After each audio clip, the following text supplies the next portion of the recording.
Hey everybody, it's Mike with Monkey Fab, and it's not really Monkey Fab today. It's like Rifle Fab, Carbine Fab, something like that. But something I've been doing for a while is I got into guns a while ago. Don't know why, just kind of entertained me, and I think they're fascinating. I enjoy, the more I learn about them, the more I enjoy the engineering aspects of them, the ballistics. It's just something you can geek out over. I guess some guys enjoy memorizing stats for baseball players or MMA fighters or whatever.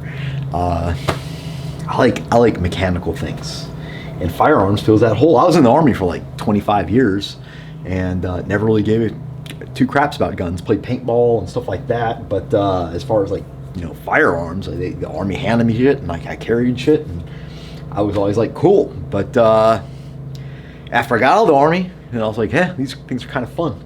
Maybe it's because I've, for the first time, made enough money in my life that I can afford to buy a rifle. And that might be part of it too. So who knows? But anyway, I might make, I'm pretty sure I'm going to put this up as a new channel, and you can go over and check it out. Or you're probably watching it now, in which case none of this makes sense. However, what I wanted to do was, I just had some gun parts laying around. I wanted to build one because it's Memorial Day weekend, and generally it's one of those weekends I just sit around kind of depressed. And so I thought to myself while I was sitting there, like, hey, we got all these rifle bits and pieces, uppers, lowers. Why don't we go build one? And I thought that I had a 300 Blackout, a shorty, stubby boy, like 7-inch barrel. And I was like, I want to go build that. I want to build my 300 Blackout pistol so I can put my suppressor on it and go pew pew. But when I went looking, the one I bought probably months ago, it's a 16-inch. So I don't know really what happened. I know I have a Rattler. I have a Sig Rattler, and it fulfills the short, stubby 300 Blackout subsonic gun requirements well, and I'm cool with that. But what happened is I bought a 300 Blackout originally. I bought an AR-15 like, I don't know, a year ago or so, and I was like, oh, this is cool. And I was like, I want to try these 300 Blackouts and then suppressors, and I heard you could shoot them subsonic, and that just sounded like fun. And so I bought an M&P, which is a full-sized, I think it was a 16-inch barrel, rifle length gas tube, and it wouldn't shoot subs. I put the can on it and wouldn't shoot it. So I took it over to the gunsmith at the shop and said, hey, having problems. And he goes, well, you need adjustable gas block. So I got an adjustable glass block, and I paid those guys to put it on, and it made no difference. And I said, well, what's up? And it was another guy, and he said, well, whoever you talked out here was an idiot, and you should have gotten you need a new barrel, and you need a pistol length gas tube. Something about it makes sense if you think about it. The port for the pistol is way farther back than the port for the rifle, so that it starts unlocking your bolt and doing your direct impingement and cycling stuff sooner as the projectile's kind of going down the barrel. So I hope that makes sense, because that's what I think I got this guy for, because it does have a pistol length gas block on it, and hopefully we can suppress this. Now, I do realize that 300 Blackout on a 16-inch barrel is kind of dumb, because they're not really made for long range, and they lose power and they drop off rapidly, and I guess that they're probably good for about 300 is what I hear on the YouTubes. So making a long distance precision 300 Blackout rifle is kind of silly, but we got the Rattler. So I guess maybe I was just upset, or maybe I was just like, well, I'll get it in 16 and then I can just make a rifle and I don't have to worry about SBR stamp and all that good stuff. So who knows what I was thinking. You guys have probably done the same thing, and if you're laughing at me, well, that's good, because you're not here. I'm not here to convey any sort of knowledge. I'm just here to stumble, fumble, and hopefully provide comedy for you guys. So we got this Palmetto. We got the Palmetto upper. It is a 16-inch upper with a gas length, pistol length gas port. It's got nice M-LOK handrail on it. Picatinny, I think they're called 1312, 1213. Dyslexia is a mofo. And the Palmetto State Armory bolt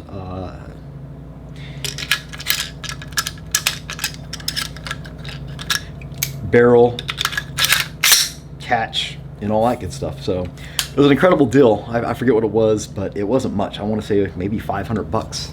Palmetto State Army's always got pretty good deals. Usually they'll sell like a whole kit where it's like, here's your whole lower and your upper assembled, and then all you need to do is buy. These guys go from like $99 to $150, just depends on, you know, where you're getting them and where they're from, etc. Yeah, so we're just gonna put it together today, and that's what we have here is a rifle kit. So again, another super cheap kit. I got it in OD green. Why? I don't know. It was cheap, and being an ex-Army guy, I got a thing for OD green. That's why I joined the Army. Had I known that the Marines was more into OD green than the Army was, I probably would have joined the Marines, but I don't know if I could have hacked it. Those guys are pretty rough and tough. So the upper's already assembled. We'll just kind of go over it and make sure that everything's staked and pinned and all that good stuff. But we do need to assemble the lower guys. So we'll do that over here we'll do it here on the table. Let's see.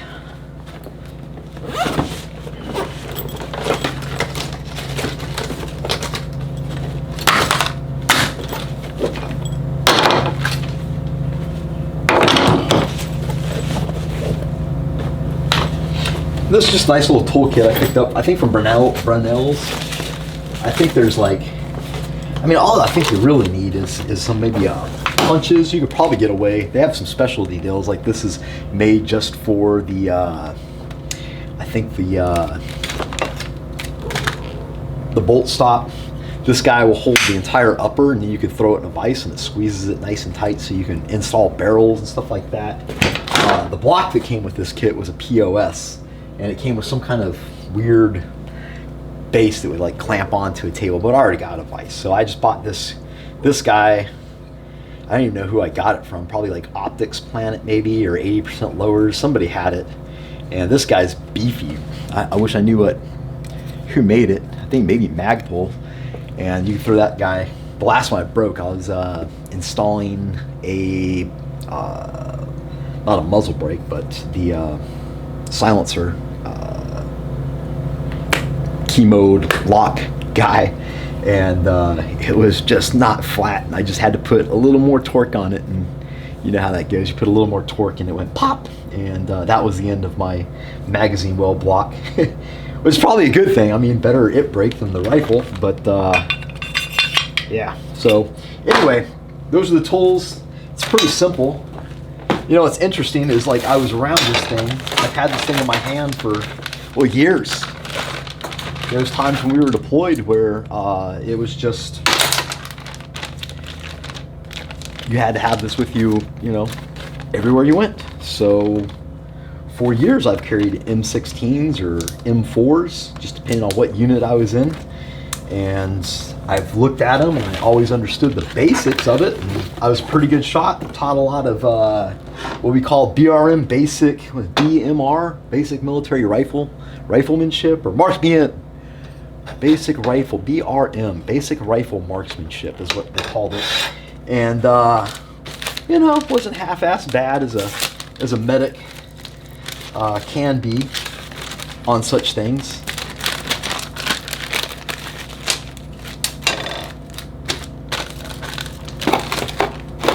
I really like, so these Palmetto kits, they're just kind of all separated, and which is cool. I mean, you can figure this out. The some of the kits, like CMMG, Brunel's, and what they'll do is they'll include a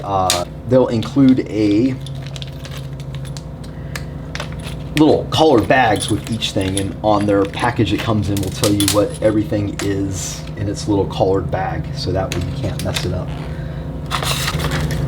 So that was the intent of the channel, is not to necessarily teach you guys anything or show you anything. It's just I get bored by myself out here, and I can ramble, and there's probably somebody somewhere who's equally bored, and they're like, well, I don't have anything else to do, and at least I can listen to Mike ramble. go. And tappy tap. No, no tappy tap.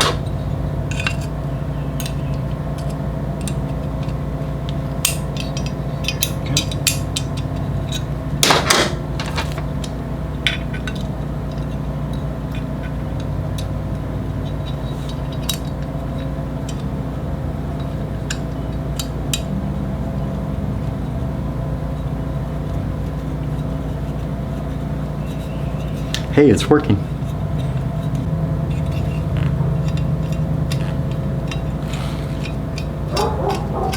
Well, there, it just earned it 20 bucks worth. Right, yeah. Right, yeah. I can't get this pen back. Okay, there we go.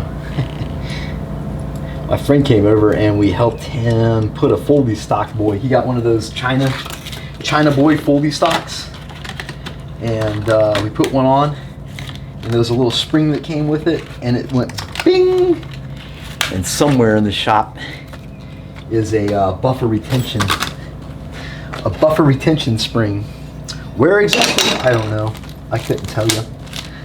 So we need the trigger. I need the bolt here. No, not the bolt. Yes. Okay. So next we'll put on the magazine catch. You know what's funny is after I got out of the military, started playing with these things, actually paying attention, and I was like, oh, these things are fairly easy. Like, I always wondered that when I was in my hand, like, how do you get that part? How does that part work? And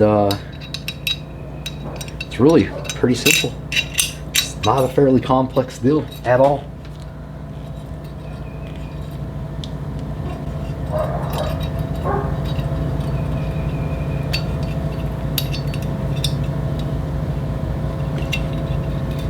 As a matter of fact, it's a little bit embarrassing how easy it all works and how little I knew for so long. All right, so once we get that guy in there, we're just gonna, I don't know why I'm telling you guys this. It's not like you're here trying to learn. You're just here to laugh. That's all right.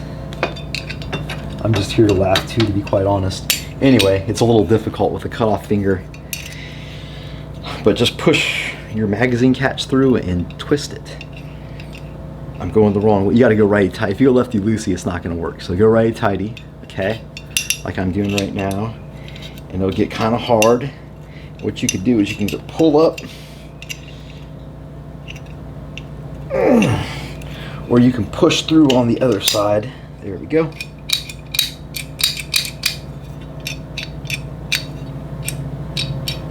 And that's not quite perfect. So we need to go a little bit more, because you shouldn't hear it catch up. Shouldn't be catching up. Give me something I can push with here.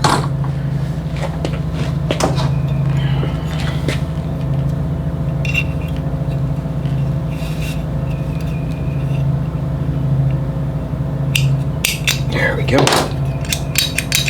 Yep, still kind of catchy. Too far. We'll go one more. Try one more. One more. Okay. Perfect. And we'll go bolt catch. And again, another cool tool. Another cool tool for bolt catch. Because really the bolt catch, pull these out of my ears, the bolt catch and the trigger guard are a couple of harder things to install. Not that any of this is really all that terribly hard to install, but it is something that you're just, that takes a little bit of patience with these roll pins. So what we'll do is we'll shove that down, and then we'll use this guy to stick all the way through it. And what it should do, in theory, is line this up.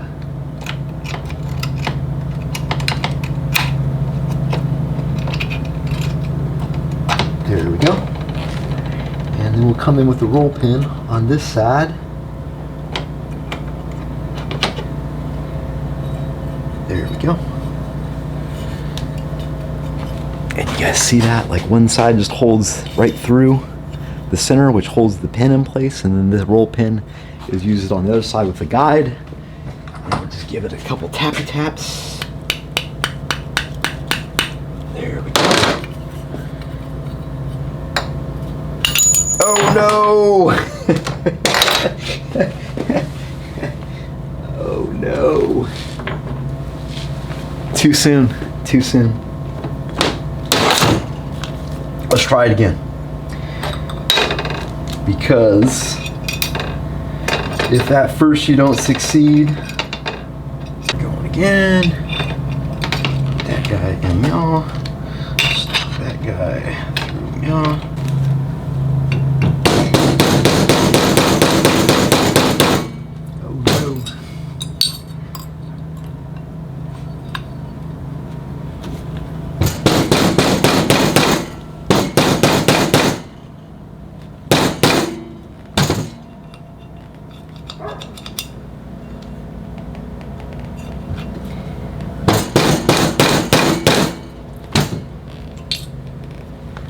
I'll say be careful with the bolt catch. I think it's the bolt catch.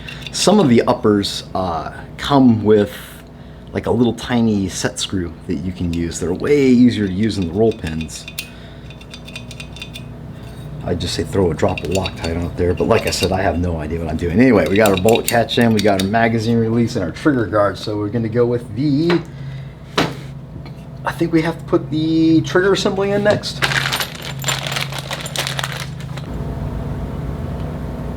I don't think that's right. Let me mess with it. I always forget how the springs go on the triggers. Luckily, there's only one way that works, so that, you know, either you'll figure it out or you won't. They do have a drop-in. They make drop-in kits where you can just, 2 screws and boop. And I like those. I like those a lot. They're fairly expensive, however. And I like them a lot, not necessarily because of this, you know, fiddling with the springs. That's really not the worst thing in the world. It's just the trigger. Like I have a Rise, I think it's called Bliss trigger. It was like 150 or 60 bucks, something like this. And it is just a really nice.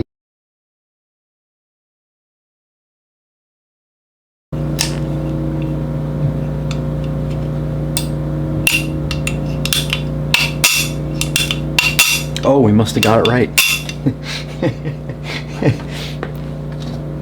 Okay, so we got trigger assembly in, the grip, the stop, the bolt catch, the safety, the tints, and yeah.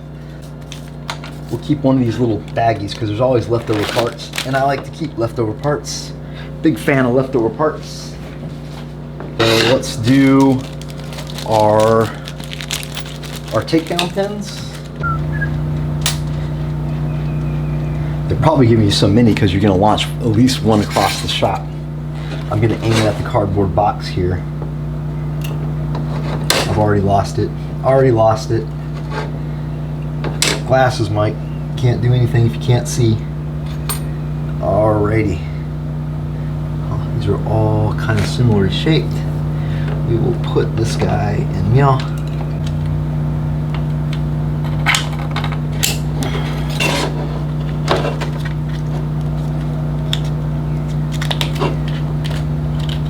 That guy just kind of sits there until we get the buffer tube stuck in. We'll need the buffer tube, boy. Buffer tube. We got this. We got this. This goes in front of that. Steady from flopping all over the damn place. And it just screws in yaw.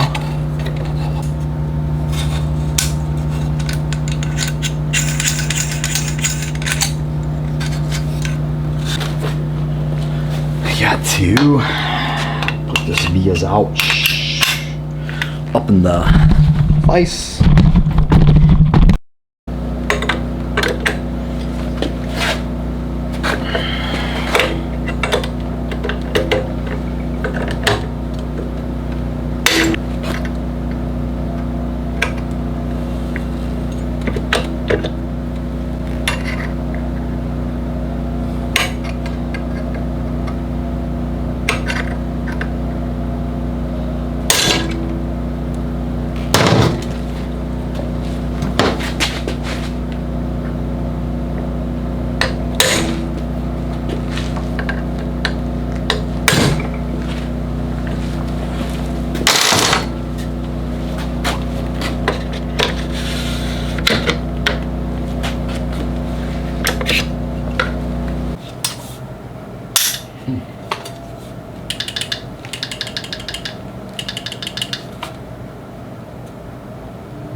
Okay, so yeah, man, we have one Palmetto State Armory, upper lower 300 blackout, 16-inch barrel, pistol length gas tube.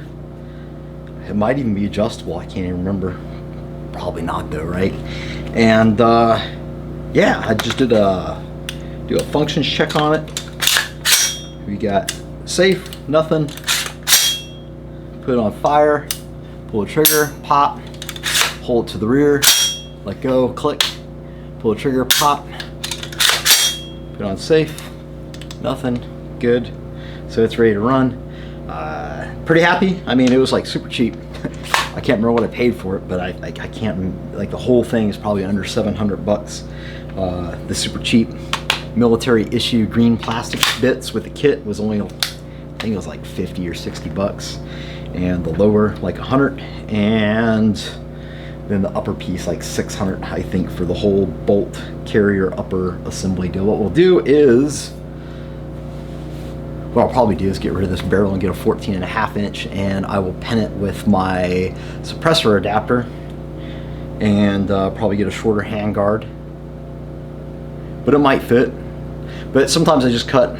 What happens with those with the can adapters is sometimes it pulls it back into the handrail a little bit, and the handrail on these narrow boys that everybody likes these days are too narrow to fit the can. So what I have done in the past is I've just kind of went in there and just cut the ends off, taken some ghetto ass flat black spray paint after wrapping the front with tape, so you're just hitting the shiny parts.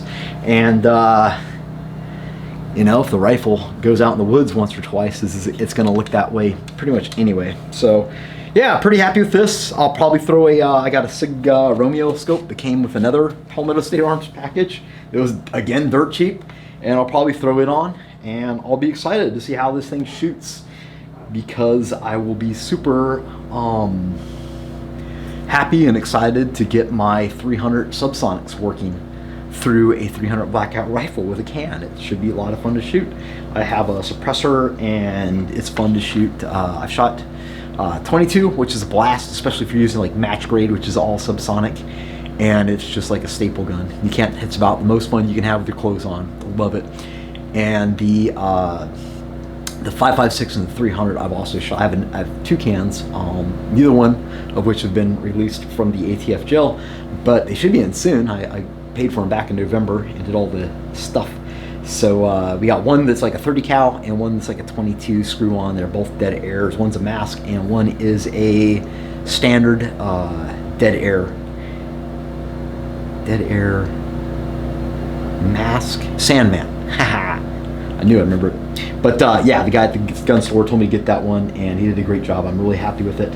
So yeah, I'll just be excited to get this out to the range and shoot it, see what it does. And I hope you guys enjoyed. There was nothing really here to learn other than just rambling on and telling stories and enjoying one of my hobbies with you guys. So I hope you enjoyed, and until next time, this is Mike with How Not to Build Guns. See you later.